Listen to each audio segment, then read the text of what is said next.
2017 Toyota Tundra shock sensor kit add-on. The website is add-shocksensor.com. You can purchase the kit. It's A3504 and it comes with a YouTube installation video, and pretty much we filmed the video on the same truck that you are calling about installing the kit, so it will be a straightforward installation. The video will show you step by step each wire. It's a 4-wire hookup, and you're not going to have no issues.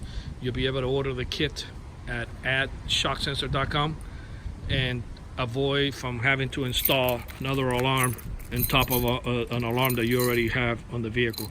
Now, before you even order this kit, I will advise you to lower the driver's window down, close the door, hit lock on the remote.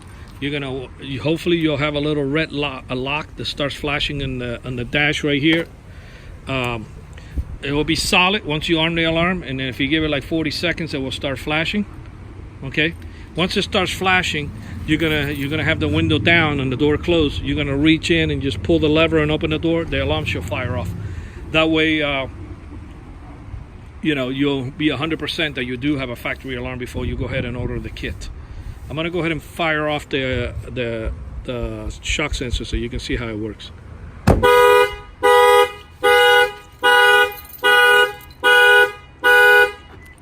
I went ahead and banged in the glass and it fired off. Without in your truck, since you don't have the shock sensor add-on kit, you can pretty much break all the windows, destroy the whole truck, bust out the keyhole, and nothing's gonna happen because the factory alarms only work when you open the door. Thank you for watching this video.